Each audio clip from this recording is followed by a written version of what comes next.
vous allez très bien, j'espère que vous vous portez à merveille. Je vous souhaite déjà la bienvenue sur ma chaîne YouTube si vous êtes ici pour la première fois.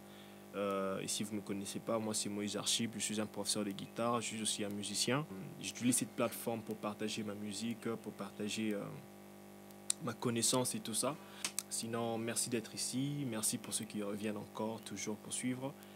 Donc voilà, la vidéo d'aujourd'hui est une vidéo qui a été suggérée par Ariel Kalala. Il a demandé comment créer des seben, des accompagnements pour des seben. Donc c'est un sujet un peu compliqué et aussi très vaste. Pourquoi? Parce que c'est d'abord, on fait face à la créativité. Donc il faut être créatif. C'est ça d'abord la première... c'est ça d'abord la première qualité qu'il faut avoir. Mais pour être créatif, il faut aussi connaître au fait d'abord de ce qu'on appelle en anglais des guidelines. Donc je ne sais pas comment on dit ça en français. Donc je veux vous montrer au fait les principes dans les seben, les choses qui reviennent très souvent. C'est par rapport à ça qu'on va maintenant se baser. C'est par rapport à ça qu'on va essayer de devenir créatif. Donc par exemple, dans le seben, on a 3 progressions qui sont communément jouées. Donc on a la progression du demi-temps, du 2 temps et du 3 temps. Ça, c'est ça ce qui revient très communément et c'est ça ce qu'on joue très souvent. Donc, quand on parle du demi-temps par exemple, on va utiliser la gamme des ré aujourd'hui. On va utiliser la gamme des ré pour démontrer nos exemples. Donc, nous sommes sur la gamme des ré. Quand on nous dit par exemple, on va jouer un demi-temps. Les demi-temps, c'est qu'on joue 1. Dans la progression, on commence sur 1, on va sur 4, on va encore sur 1 et on va sur 5. Peu importe la position de l'accord, même le 1, vous pouvez jouer comme ça, ça dépend de vous. Ça dépend de la manière dont vous êtes confortable. Donc on est là, 1, on va sur 4, on rentre sur 1, on va sur 5. Ok? Donc ça c'est ça.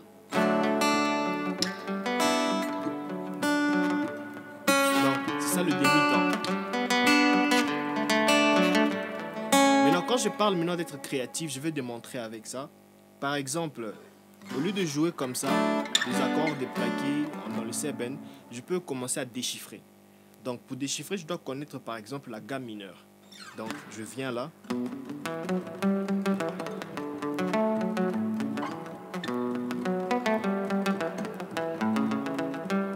Donc, je suis là. 1, 5, 1, 4, 1. Là, par exemple, j'ai ajouté une note blues. Ça vient de la pentatonique. On a notre pentatonique. Ok. La note blues. Alors, j'ajoute ça. Ça devient...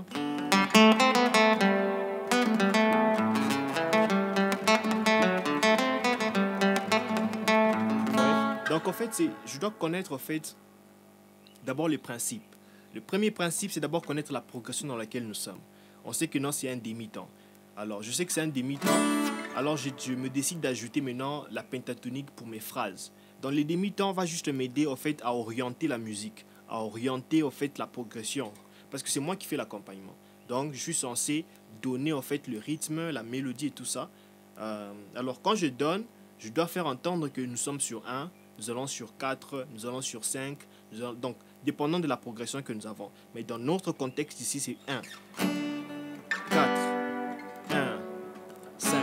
Mais je me décide d'ajouter des phrases, des pentatoniques. Ça, c'est déjà la créativité. Je ne dis pas que c'est nécessaire que tu fasses ça. Donc, c'est juste quelque chose qui me vient à l'esprit. Je me dis que j'ajoute alors la pentatonique comme phrase. Donc, j'ai...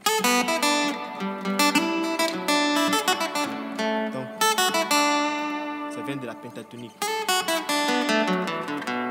Vous voyez?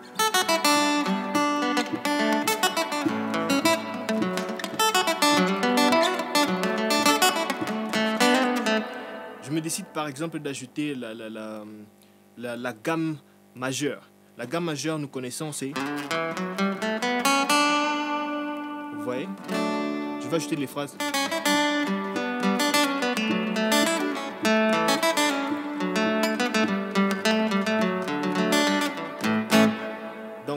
je mélange en fait des histoires. Alors, si vous voulez par exemple apprendre la gamme majeure, j'ai une vidéo où j'ai parlé de la gamme majeure en profondeur. Je vais mettre le lien dans la description. Et aussi la gamme mineure. Donc, je mélange maintenant. Donc, quand je suis en train de jouer, je mélange. Je suis allé, j'ai joué la gamme mineure. J'ai joué les notes avec une gamme mineure.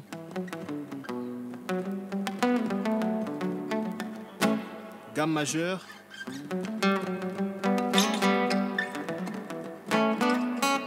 Là, maintenant, je suis même en train d'ajouter, on appelle ça double stop.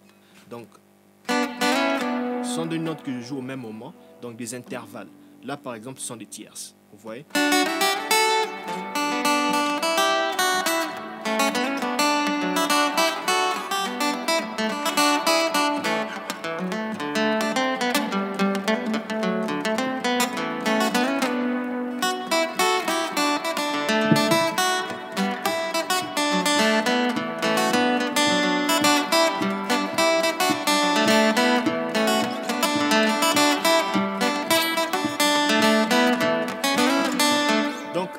Donc, là où je vais en venir, c'est que c'est d'abord être créatif.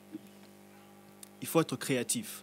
Il faut apprendre les techniques. Il faut apprendre les méthodes de comment faire sonner votre guitare. Vous voyez? Donc, c'est tout un art qu'il faut apprendre et ça vient avec le temps. OK? Là, on parlait par exemple du demi-temps. Maintenant, si on doit parler il y a aussi ce qu'on appelle le deux temps. Le deux temps, dans sa progression, en fait, c'est du 1, 4, 5, 4, 1. Alors, j'y réapplique encore avec les autres choses que je connais. Les gammes majeures, les gammes mineures, la pentatonique, les septièmes. Donc, juste pour embellir avec les phrases. C'est ça, en fait, comment créer les seven. Vous voyez? Donc, ça, c'est quelque chose que je ne peux pas vous enseigner comme ça du coup. Ça va petit à petit. Par exemple, vous apprenez la gamme majeure. Comment déchiffrer la gamme majeure?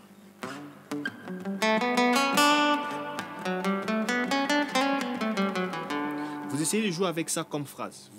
Vous créez des phrases et des accords selon les seven que vous jouez. Par exemple, si nous sommes sur le deux temps, toujours sous la gamme de Ré.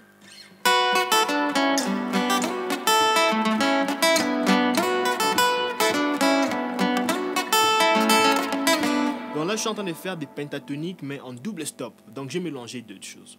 Donc, la pentatonique elle-même et le double stop. Sorry. Double stop. Donc, ça, c'est les deux notes des pentatoniques. OK? Mais je les mélange deux fois. Donc, en fait, je joue au même moment. Vous voyez?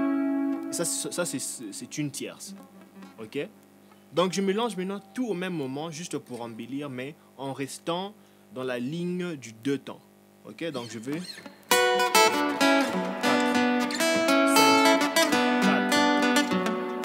4, 5.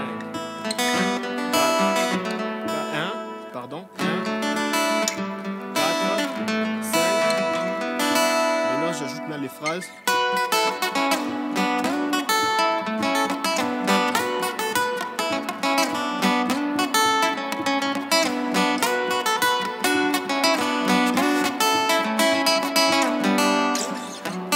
Je peux ajouter la note blues.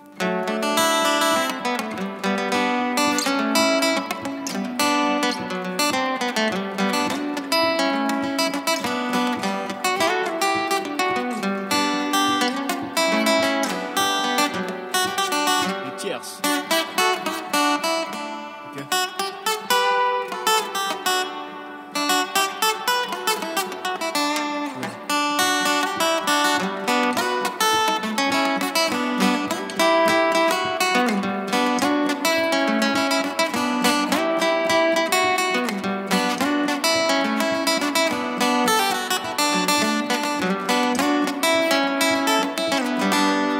Vous voyez, donc je mélange en fait tout ce que je connais.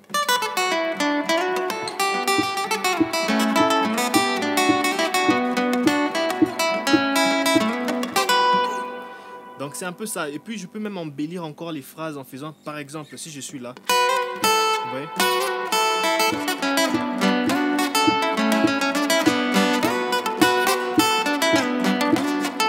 Donc je fais des slides. je fais des slides. Donc en fait, je mélange tout ce que je connais. Alors, pour connaître tout ce que je connais, en fait, il faut apprendre. Donc, il faut apprendre les techniques surtout, les gammes. Ça, ce sont deux choses qui vont vous aider énormément. Parce que si je dois mélanger mes phrases avec une technique, surtout si ce sont des belles phrases, ça embellit, ça devient très beau. Et puis, c'est comme ça, en fait. Et puis, on a le 3 temps. Donc, le 3 temps, c'est on va sur 1, on va sur 5, on va 4, 5, ok, donc on a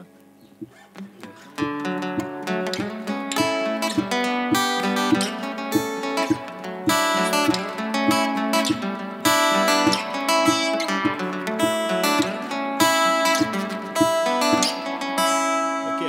Maintenant si je dois ajouter les phrases, je peux toujours faire avec ma pentatonique là, parce que j'ai pas envie de trop compliquer.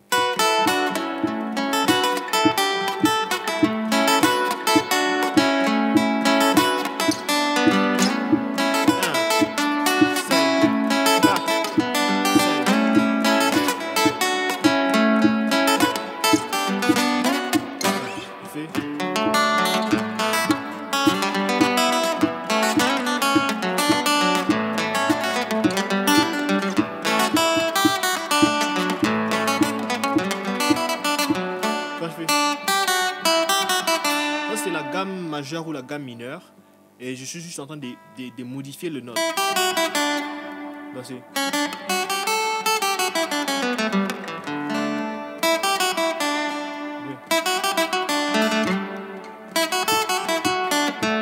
donc ça dépend maintenant de comment vous devenez créatif avec, ok?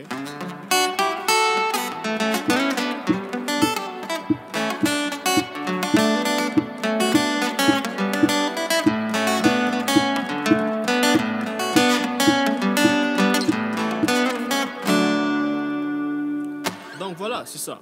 Donc en résumé, il faut d'abord connaître la ligne sur laquelle nous sommes. Si on dit par exemple le demi-temps, apprenez à jouer le demi-temps.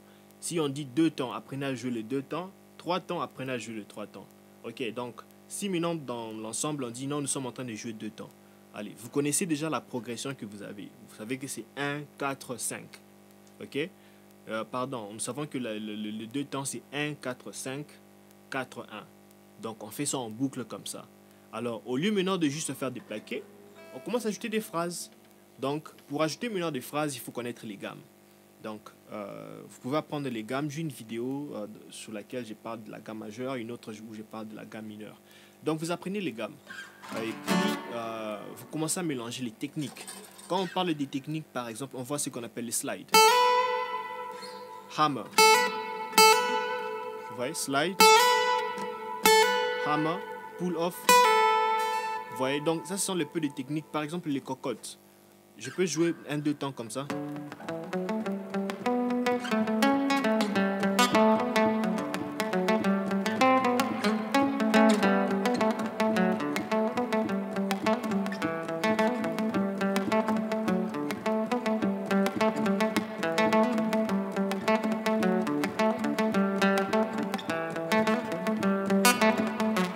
Vous voyez.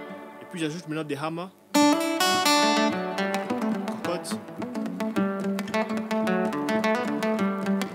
Quand je fais, ça ce sont des hammer et des pull off, tu vois, c'est.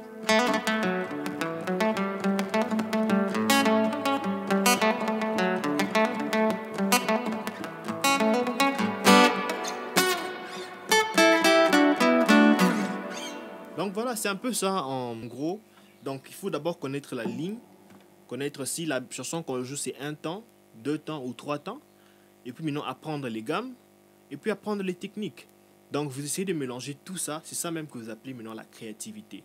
Vous ne pouvez pas être créatif si vous ne connaissez pas au fait votre manche. Vous ne connaissez pas les accords. Vous ne connaissez pas les notes. Parce qu'après ça, si vous connaissez d'autres notes, vous connaissez d'autres types de gammes, des gammes, le nom m'échappe, mais il y a beaucoup de types de gammes. Hein, à part la pentatonique, à part la gamme majeure et la gamme mineure, on a les majeures 7, on a les septièmes, on a les dominants, on a comment on appelle, les diminués. Vous voyez? les augmenter. Si vous connaissez toutes ces gammes, vous pouvez mélanger et vous amuser avec. C'est comme ça en fait qu'on crée des semaines. Mais il ne faut pas oublier que nous, en tant qu'accompagnateurs, on est là pas pour faire tellement trop du bruit, mais c'est pour en fait faire asseoir tout le monde, pour donner la ligne, pour donner l'image du Seven Coach, pour donner l'image de la progression. C'est un peu ça. Et quand on fait ça, nous, en tant qu'accompagnateurs, on donne ces mélodies. Et puis maintenant, les solistes ont la facilité de jouer les gammes aiguës, les notes aiguës. Les bassistes ont la possibilité de bien s'asseoir, de nous suivre et tout ça. Donc c'est intéressant. Donc je ne sais pas si je vous ai aidé. Si vous avez encore des questions, n'hésitez pas de me faire savoir en commentaire. Sinon, voilà, on a terminé notre tutoriel. J'espère que je vous verrai la prochaine fois et j'espère que vous allez apprendre. Sinon, n'oubliez pas de vous abonner. Si vous avez aussi une requête, abonnez-vous premièrement et puis faites la demande en commentaire. Sinon, je vous revois au prochain numéro. Ciao.